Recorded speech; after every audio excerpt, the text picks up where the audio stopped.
Papa d'amour, boy, ça donne froid dans le dos, ce nom-là. Ça, c'est un crime, je vais le dire, dégueulasse. Là. Stéphane Croteau, 58 ans, a été arrêté il y a de cela, en fait, le 6 décembre dernier, pour des crimes depuis 2020, là, plus ou moins, pour des crimes à caractère sexuel, oui, puis il fait face à 17 chefs d'accusation. Là, présentement, le service de police de l'agglomération de Longueuil, le SPAL, sont en train de faire un gros dossier, d'essayer de demander à toutes les victimes potentielles de cet homme-là de venir parler. À ce jour, là, on compte une trentaine de personnes, dont des mineurs. Ah, ouais. Beaucoup de mineurs. Je dis rapidement ce qu'on lui reproche. Production de pornographie juvénile, possession de matériel d'abus et d'exploitation pédosexuelle, d'obtention de services sexuels moyennant une rétribution, puis là, je vais avoir de quoi vous compter qui n'a pas de sens, d'attouchement sexuel et agression sexuelle et bris. Ce qu'il faisait, là, c'est que lui allait, parfois les rencontrer en personne. Quand il les rencontrait en personne, il arrivait et il mentionnait, ça c'est notre collègue Max Dolan qui nous a fait part de ça aujourd'hui, il proposait, par exemple, dans des secteurs scolaires, « Hey, je vais t'offrir un sac de chips, par exemple, dans un dépanneur où ce que les enfants vont. Je vais t'offrir un sac de chips, puis en échange, me ferais-tu une pipe? » Ben ouais, non. C'est ça qu'on proposait. Ouais, en échange, me montrais-tu tes parties? Claire en échange, me laisserais-tu te présenter mes parties? C'était exactement ça qui se passait. Et aussi, il allait en ligne, d'ailleurs, d'où son pseudo « Papa d'amour » sur le site sugardaddy.com. Et c'est là aussi qu'il pouvait faire d'autres victimes à ce moment-là. Je sais pas s'il était marié, il avait des enfants, ce gars-là, mais t'imagines, t'apprends ça de ton mari ou t'apprends ça de ton père qui est comme ça. Tu t'en remets pas à boire. Là. Incroyable. Et là, on en connaît 30, mais là, on va clairement en connaître davantage prochainement. Un motocycliste de 69 ans qui est mort sur la route. Oui, ça, c'est une situation assez particulière. L'été dernier, pendant les vacances de la construction, Denis Boilly, 69 ans, est décédé dans on va dire, des gestes un peu casse-cou sur la route. En fait, il est en moto, donc il est décédé sur le coup. Mais ce qu'on a appris, c'est que lorsqu'il a fait ses mouvements brusques, la police l'a vu directement, s'est mis à sa poursuite. Et là, est tombé en panique. Mais là, le rapport du coroner ne comprend pas pourquoi il s'est mis à pas collaborer, tout ça. C'est parce qu'en fait, il n'y avait aucun permis de conduire. Ce n'était pas une moto légale, c'était une fausse plaque. Et il avait 69 ans. Donc là, ce qui est fou, c'est que ça fait combien de temps qu'il est sur les routes sans avoir accès, sans avoir le droit de le faire. Donc là, on apprend ça que, dans le fond, c'était une méthode de fuite. Et d'après le coroner, il voulait pas faire face à justement cette situation-là, vu que les policiers l'ont vu. Donc, il a décidé d'aller en grande vitesse, puis quasiment, je vais pas dire un suicide, mais il s'est planté, puis il assumait là. Stéphanie. Ouais.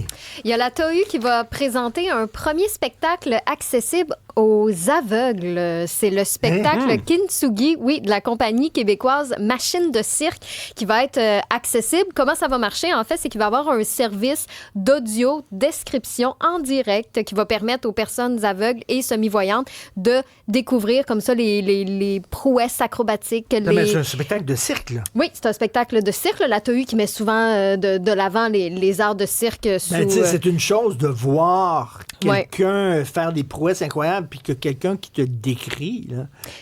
Je pense qu'on essaie quelque chose. Il est sur un trapèze, puis là, il lâche le trapèze, puis là, il vient de pogner les mains de l'autre trapéziste, puis ça, je le vois pas. Là. Je pense qu'on veut peut-être essayer quelque chose pour que ces gens-là aussi puissent aller assister à un spectacle. Donc, il va y avoir 2 personnes à l'audio description pour nommer justement les éléments visuels, les gestes des 8 artistes de Kintsugi. Il y a une 40aine de personnes qui vont pouvoir assister à la représentation. Ça se passe le 21 février. Ça coûte 20 $, mais chaque accompagnateur est accueilli sans frais.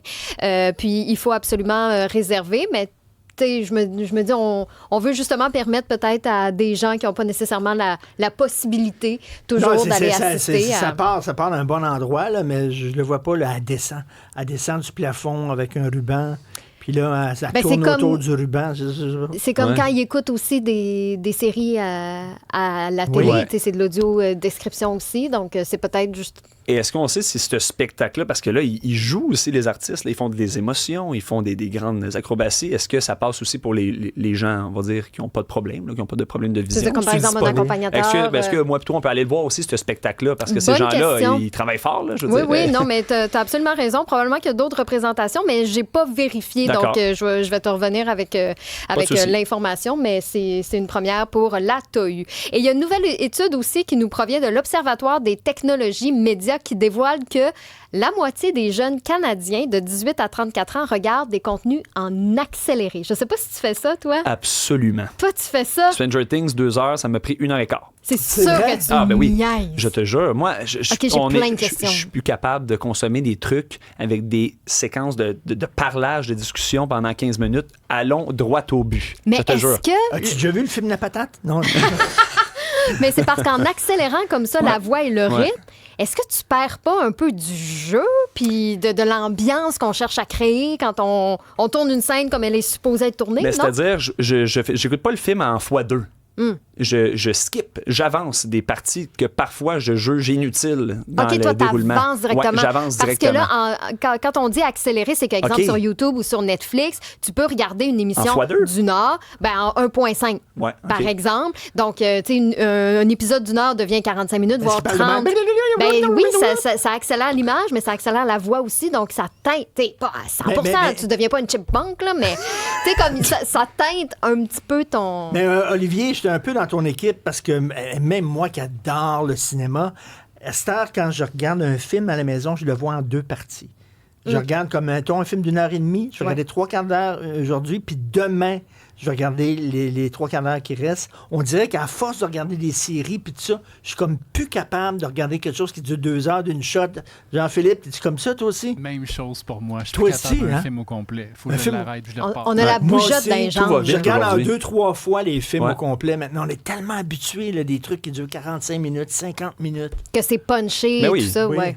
Mais exact. C'est quand même plus de... En tout cas, c'est 50% des jeunes Canadiens de 18 à 34 qui écoutent ça en accéléré. OK, bon, on va faire le show en accéléré. On commence à 15h, on finit à 16h. Merci.